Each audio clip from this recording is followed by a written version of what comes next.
નમસ્કાર દર્શક મિત્રો, ન્યૂઝ પોઈન્ટ ચેનલમાં આપ સૌનું હાર્દિક સ્વાગત છે। મુખ્ય સમાચાર જોતા પહેલા એક નજર કરીએ આજની હેડલાઇન્સ પર। ગઢ ગોગા ધામ ખાતે 13મો પાટોત્સવ યોજાયો।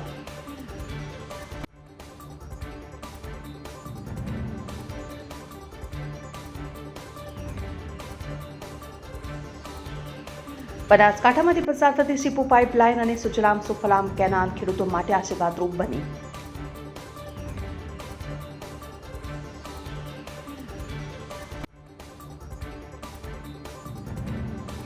રથયાત્રા પહેલા શહેરમાં પોલીસ એક્ટિવ, રથ યાત્રા રૂટ ઉપર કેમેરા લગાવવાની કામગીરી હાથ ધરાઈ।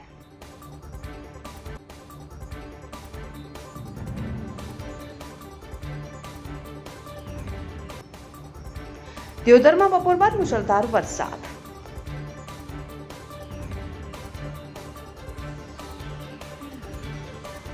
હવે જોઈએ મુખ્ય સમાચાર વિગતવાર। કન્યા કેળવણી મહોત્સવ અને શાળા પ્રવેશોત્સવ 2024ની ઉજવણી કરવામાં આવી। ઉજવણી ઉલ્લાસમય શિક્ષણની શાળા પ્રવેશોત્સવની થીમ આધારિત કન્યા કેળવણી મહોત્સવ અને શાળા પ્રવેશોત્સવ 2024ની ઉજવણી પ્રસંગે બનાસકાંઠા કલેક્ટર વરુણકુમાર બરનવાલે રાજસ્થાન સરહદ નજીક દાંતીવાડા તાલુકાના પાંથાવાડા ગામની પ્રાથમિક શાળામાં બાળકોને કુમકુમ તિલક કરી આંગણવાડી બાળવાટિકાની ધોરણ 1ના બાળકોને શૈક્ષણિક કીટ આપી શાળા પ્રવેશ કરાવ્યો અને બનાસકાંઠા કલેક્ટરે બાળકોને ચોકલેટ આપી મોં મીઠું કરાવી સૌને શાળા પ્રવેશોત્સવની શુભકામનાઓ પાઠવી। આ પ્રસંગે દાંતીવાડા તાલુકા મામલતદાર માધવીબેને શાળામાં પ્રવેશ મેળવનાર બાળકોને ઉજ્જવળ ભવિષ્યની તેમના જીવન ઘડતરની શરૂઆતથી શુભેચ્છાઓ પાઠવતા જણાવ્યું, આપણા જીવનના સંસ્કારો પૈકી શાળા પ્રવેશ પણ એક સંસ્કાર છે। તેમણે પોતાના અનુભવ વર્ણવતા કહ્યું કે બાળકો શાળાએ જતા ડરતા હતા, પરંતુ આજે શિક્ષણ ક્ષેત્રે ક્રાંતિકારી આમૂલ પરિવર્તન આવ્યું છે અને શિક્ષણ અમોઘ શસ્ત્ર છે। ગરીબ વ્યક્તિ પણ ભણી ગણીને આગળ વધી શકે છે। શિક્ષણને પકડી લઈએ અને વ્યસનને છોડી દઈએ તો આપણી પ્રગતિને કોઈ નહીં અટકાવી શકે। માતા પિતાને પોતાના બાળકો ભણે છે કે નહીં એની કાળજી રાખવા વિનંતી કરી હતી। કાર્યક્રમના અંતે બનાસકાંઠા કલેક્ટરના હસ્તે શાળાઓમાં પ્રાંગણમાં વૃક્ષારોપણ કરવામાં આવ્યું। આ પ્રસંગે પાંથાવાડા ગામના સરપંચ, આચાર્ય, શિક્ષકગણ, શાળા પરિવાર, સ્થાનિક ગામ આગેવાનો, આંગણવાડી કાર્યકરો, ભૂલકાઓ અને નાના બાળકો મોટી સંખ્યામાં ઉપસ્થિત રહ્યા। બનાસકાંઠામાંથી પસાર થતી સીપુ પાઇપલાઇન અને સુજલામ સુફલામ કેનાલ ખેડૂત માટે આશીર્વાદરૂપ બની। કટોકટીના સમયે સરકારે ખેડૂતોની દરકાર લીધીને 1400 કરોડના ખર્ચે સીપુ સુધી પાઇપલાઇન નાખી પાણી છોડ્યું। પીવા માટે પાણીની કટોકટી હતી ત્યાં સિંચાઈ માટે હવે ખેડૂતોને પાણી મળશે। તળાવમાં પાણી આવતા ખેડૂતો ખેતરો સુધી પાઇપલાઇન નાખવાનું શરૂ કર્યું। બનાસકાંઠા જિલ્લાના થરાદના પૂર્વ પટ્ટાના વર્ષોથી ખેડૂતો પાણી માટે રજૂઆત કરી રહ્યા છે અને ત્યારે ખેડૂતોની વેદના સમજીને રાજ્ય સરકાર દ્વારા 1400 કરોડથી વધુના ખર્ચે સીપુ ડેમ સુધી પાઇપલાઇન નાખીને ઉનાળાની કાળઝાળ ગરમીમાં તળાવમાં પાણી નાખીને ખેડૂતો માટે પાણી આશીર્વાદરૂપ બન્યું। જ્યાં ખેડૂતોને પીવા માટે પાણીની સમસ્યા સર્જાઈ ત્યાં હવે ખેડૂતો સિંચાઈ માટે પાણી સરળતાથી મેળવી રહ્યા છે અને મગફળી, જુવાર જેવા પાકની ખેડૂતોએ કરી તૈયારી। બનાસકાંઠા જિલ્લાના થરાદના પૂર્વ પટ્ટાના ગામડાઓમાં ખેડૂતોને સિંચાઈ માટે પાણીની કટોકટી સર્જાઈ હતી અને રાજ્ય સરકાર દ્વારા સુજલામ સુફલામમાં પાણી છોડાતા સીપુ ડેમ સુધી લાઈન નખાતા રાજ્ય સરકાર દ્વારા 1400 કરોડથી વધુના ખર્ચે થરાદ નર્મદા નહેરથી સીપુ ડેમ સુધી પાણીની મોટી લાઈન નાખવામાં આવી છે અને થરાદ વિસ્તારમાં આવતા ગામડાઓમાં રાજ્ય સરકાર દ્વારા અને સ્થાનિક આગેવાનોની મહેનત થકી ગામડાઓમાં તળાવો નર્મદા નિગમના પાણીથી ભરવાનું શરૂ કરાતા ખેડૂતોમાં એક આનંદની લાગણી છવાઈ। અને જોકે વર્ષોથી ખેડૂતો પાણી માટે તરસી રહ્યા છે અને પાણીની કટોકટી સર્જાય તે સમયે જ પીવા માટે પાણી નહોતું મળતા ખેડૂતોને સરળતાથી સિંચાઈ માટે દરેક ગામોમાં તળાવમાં સીપુ લાઇન મારફતે પાણી નાખી ભરવાનું શરૂ કરતા હવે ખેડૂતો સરળતાથી સિંચાઈ કરી શકશે। અને ખેડૂતોએ જણાવ્યું હતું કે અમારે 1000 ફૂટથી વધુ ઊંડા બોરવેલ બનાવ્યા બાદ પણ પાણી આશા ન રાખી શકતા અને તમામ ખર્ચ માથે પડતો આ વિસ્તારમાં ખારાશનું પ્રમાણ પણ વધી ગયું છે, જેને કારણે ઉનાળો અને શિયાળુ ઉત્પાદન લઈ શકતા નથી। ત્યારે પશુઓ પણ ક્ષારવાળું પાણી હોવાને કારણે પીવા માટે ઉપયોગ ન લઈ શકતા। એ સમયે રાજ્ય સરકારે પણ ખેડૂતોની વેદના સમજીને કરોડોના ખર્ચે સીપુ લાઇન નાખીને ગામડાઓમાં તળાવ ભરવાના શરૂ કરતા ભટ્ટ તડકામાં ખેડૂતોએ અત્યારે તળાવમાંથી પોતાના ખેતરો સુધી પાઇપલાઇન નાખવાનું શરૂ કર્યું અને ખેડૂતો સુજલામ સુફલામ યોજનાની સીપુ લાઇન થકી ખેડૂતોને શિયાળુ અને ઉનાળુ પિયત કરી પોતાનું ગુજરાન ચલાવી શકશે અને આર્થિક પશુપાલકોને મોટું થશે। પાણી વિશેની વાત કરું તો અમારા વિસ્તારમાં પાણી જ્યારે સરકારશ્રીની આ યોજના સુજલામ સુફલામથી અમારા તળાવ ભરવાની યોજના હતી, આ યોજનાથી થકી જે અમારા વિસ્તારને પાણી મળ્યું છે એ પાણી એક અમારે અકલ્પનિક છે. અમારા વિસ્તારની અંદર 1200 ફૂટ મોટા બોર હતા અને બોરનું પાણી પણ 1200 ફૂટ કરવા છતાં પણ પાણી ખારું પાણી આવતું હતું. તો ખારા પાણીથી અમારા કોઈ પાક જે જુએ એવો પાક અમે નહોતા લઈ શકતા. ઉનાળામાં ખાલી બાજરી થાય, ચોમાસામાં તો બાજરી પણ નથી થઈ શકતી અને શિયાળામાં રાયડું અને બાજરી 2 પાક જ હતા અમારા. તો અત્યારે મેઠું પાણી કે કેનાલનું પાણી આવવાથી અમારા ખેતરમાં લગભગ દરેક ખેડૂતોને 1-2 થી કરીને 1 એકરથી કરીને 5 એકર સુધી મગફળીનું વાવેતર પણ થયું છે અને બીજા પાક પણ અમે લઈ શકશું. તો જે પાણીની સમસ્યા હતી, જે કેનાલથી ઉગવણા પટ્ટાની પાણીની સમસ્યાનો મોટો અમારો પાણીનો પ્રશ્ન હતો, એ પાણીનો પ્રશ્ન હલ થયો છે. અને આ યોજનાથી જે દરેક ખેડૂતોને જે બહાર જવું પડતું હતું ખેતી માટે, ખેત મજૂર અમારે ખુદ મજૂરી જવું પડે એવી પોઝિશન હતી. ત્યારે આ 500 રૂપિયા કે 400 થી 500 રૂપિયા દેતો અમારા વિસ્તારની અંદર મજૂર નથી અને સારો પાક પણ થશે પાણીથી. આ અમને એક મોટો ફાયદો છે.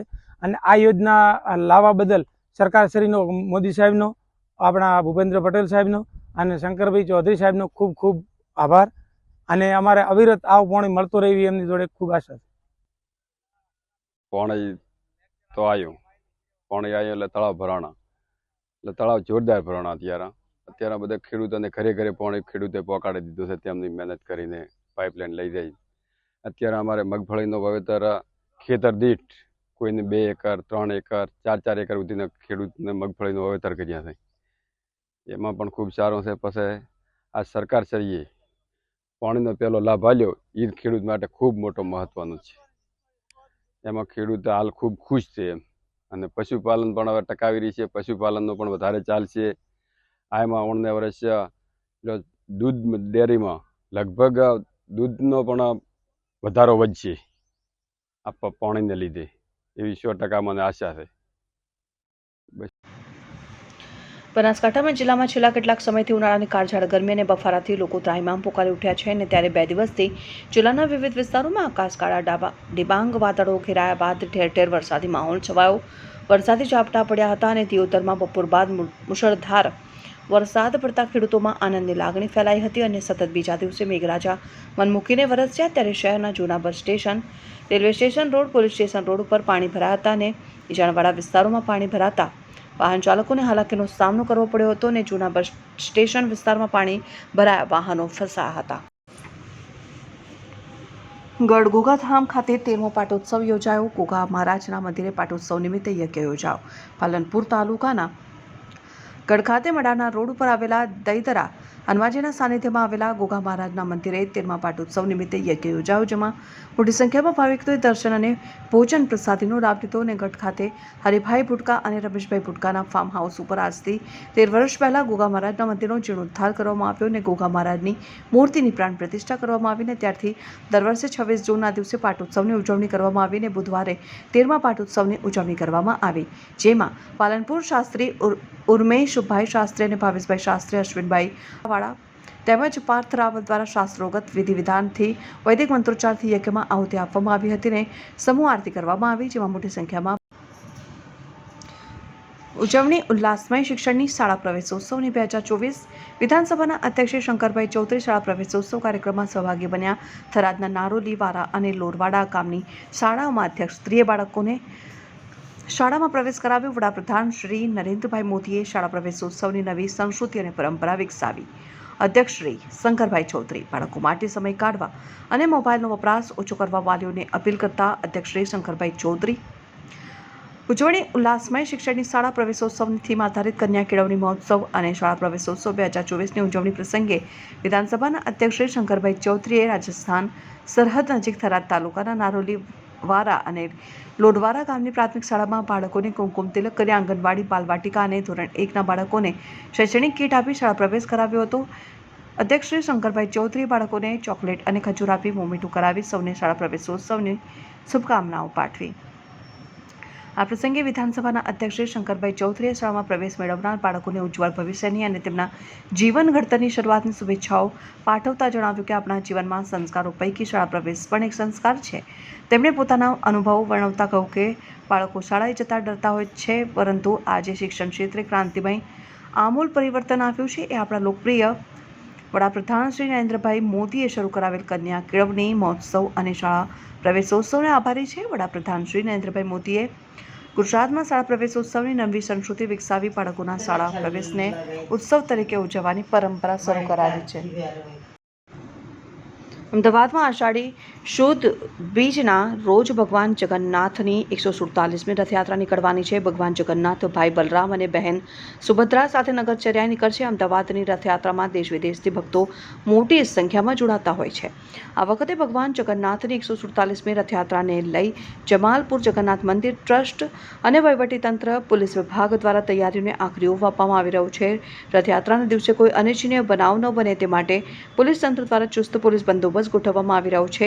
રથયાત્રાના રૂટ પર પોલીસનું પેટ્રોલિંગ, રથયાત્રાની પૂરજોશમાં તૈયારીઓ. રથયાત્રા પૂર્વે ક્રાઇમ બ્રાન્ચનું foot patrolling, 3D mapping, AI સહિત અનેક ટેકનોલોજીનો ઉપયોગ. પ્રાપ્ત માહિતી મુજબ રથયાત્રાની પૂર્વ તૈયારીઓના ભાગરૂપે ક્રાઇમ બ્રાન્ચે રથયાત્રાના સંવેદનશીલ વિસ્તાર પર ફૂટ પેટ્રોલિંગ હાથ ધર્યું હતું, જેમાં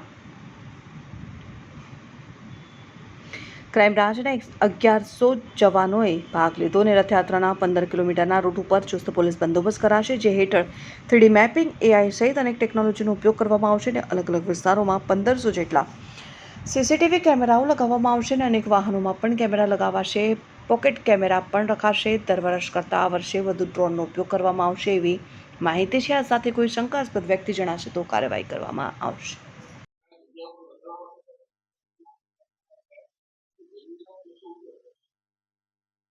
ગુજરાતમાં ગુજરાત પબ્લિક સેફ્ટી એક્ટ 2022થી અમલમાં છે. આ અંતર્ગત અમદાવાદ શહેરમાં પણ આ અધિનિયમનું અમલીકરણ સરસ રીતે થાય અને એનાથી જાહેર સલામતી વધે, મહિલાઓ સુરક્ષા વધે, બાળકોની સુરક્ષા, સિનિયર સિટીઝન્સની સુરક્ષા વધે, એ હેતુથી અમદાવાદ શહેર ક્રાઇમ બ્રાન્ચ અને અમદાવાદ શહેરના રથયાત્રા રૂટ ઉપર જે પ્રથમ ફેઝમાં આ પ્રોજેક્ટનું અમલીકરણ કરવામાં આવે છે, એમાં જ્યારે અમે આ પ્રોજેક્ટનું અમલીકરણ ચાલુ કર્યું ત્યારે રથયાત્રા 2024ના રૂટ ઉપર આવતા પોલીસ સ્ટેશનોની સ્થાનિક ટીમ તેમજ ક્રાઇમ બ્રાન્ચ અમદાવાદ શહેરની ટેકનિકલ ટીમ દ્વારા એક સર્વે કરવામાં આવ્યો કે નાની મોટી દુકાનો, શોરૂમ્સ, પેટ્રોલ પંપ્સ, એસોસિએશન્સ અને જે સોસાયટીઝ છે, જે પબ્લિક પ્લેસીસમાં આવે છે, કે જે પ્લેસીસ ઉપર 1000થી વધારે લોકોની મૂવમેન્ટ રેગ્યુલર બેઝિસ ઉપર થાય છે, તો આવા સ્થળો ઉપર CCTV કેમેરાસ લગાડવા આ અધિનિયમ અંતર્ગત ફરજિયાત બને છે. જ્યારે પ્રાથમિક સર્વે કરવામાં આવ્યો ત્યારે અમારી જાણમાં આવ્યું કે માત્ર 117 લોકેશન્સ કે 117 સ્થળો ઉપર જ પ્રાઇવેટ CCTV કેમેરા લગાડવામાં આવ્યા હતા. આના પછી અમે ક્રાઇમ બ્રાન્ચની ટીમ તેમજ સ્થાનિક પોલીસ સ્ટેશનની ટીમ, અમારા ઉપરી અધિકારીઓના માર્ગદર્શન હેઠળ કામગીરી શરૂ કરવામાં આવી અને દુકાનદારોને, જાહેર જનતાના સભ્યોને તેમજ શોરૂમ, પેટ્રોલ પંપ જેવા માલિકોને અનુરોધ કરવામાં આવ્યો કે ગુજરાત પબ્લિક સેફ્ટી અધિનિયમ અંતર્ગત જે ક્વોલિટીના કેમેરાસ લગાડવા ફરજિયાત થાય છે, એ પ્રકારના કેમેરાસ આપની દુકાનો, શોરૂમ્સ, સોસાયટીઝ, એસોસિએશન્સના આઉટસાઇડ અને ઇનસાઇડ વ્યૂ આવે એ પ્રકારના કેમેરાસ લાગવા જરૂરી છે. આ અધિનિયમ અંતર્ગત મેઇન જરૂરિયાત એ છે કે કેમેરા સિસ્ટમ એવી હોવી જોઈએ કે જે ક્વોલિટી ઓફ કેમેરા છે એમાં ફક્ત અંદરનો વ્યૂ કેપ્ચર ના થાય પણ બહારનો વ્યૂ પણ કેપ્ચર થવો જરૂરી છે. આ ઉપરાંત કેમેરા સિસ્ટમ 24 કલાક ચાલુ હોવી જોઈએ. નાઇટ વિઝન કેમેરામાં હોવું જોઈએ, જેથી 24/7 કેમેરા ચાલુ હાલતમાં હોય અને મિનિમમ 30 દિવસની ફૂટેજ સ્ટોર થાય એ પ્રકારની કેમેરા સિસ્ટમ આમાં લાગવી ફરજિયાત છે.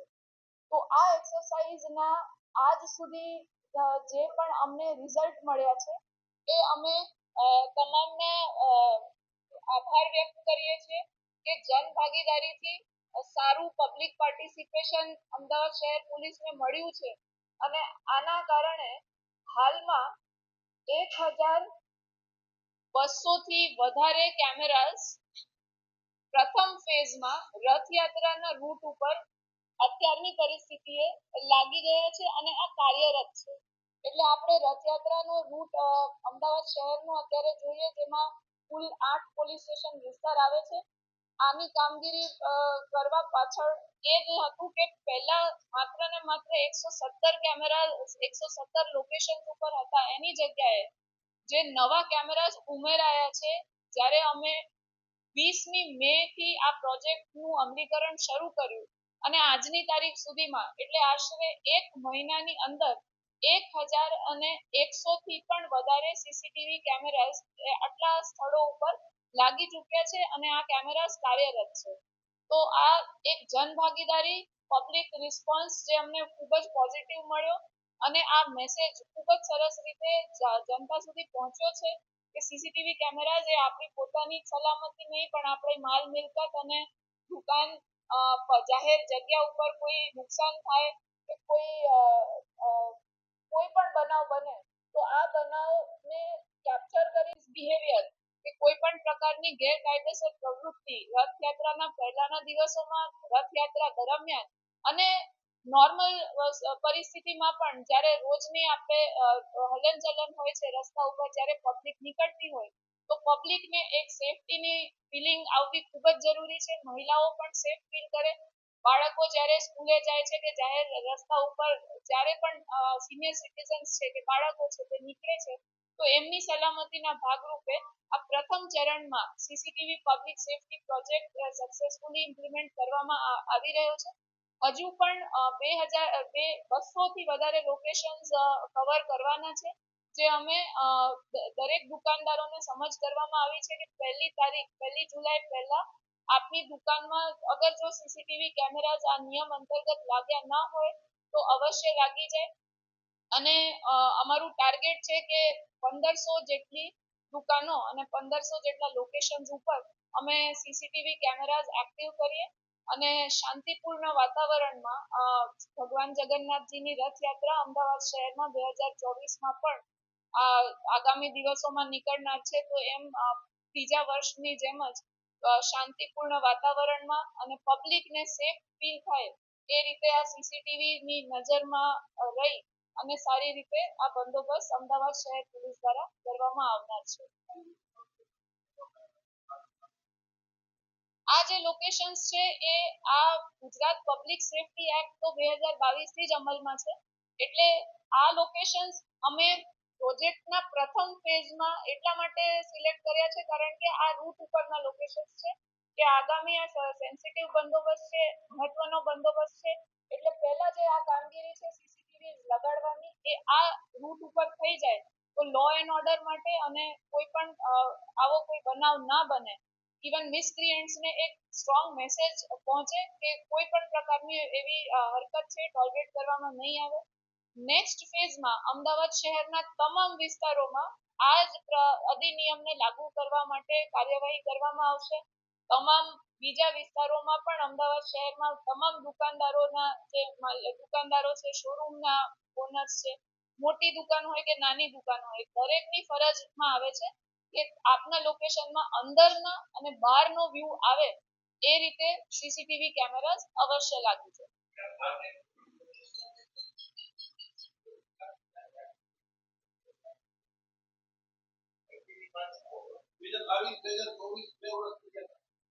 તો આ જે એક્ટ છે એ અમલમાં છે, એનું વધારે સુચારુ રીતે સારી રીતે અમલીકરણ થાય અને 100% કમ્પ્લાયન્સ મળે એ માટે જ અમે જાહેર જનતાને અનુરોધ કરીએ છીએ, એક અપીલ કરીએ છીએ કે આ એક્ટ છે એનું પાલન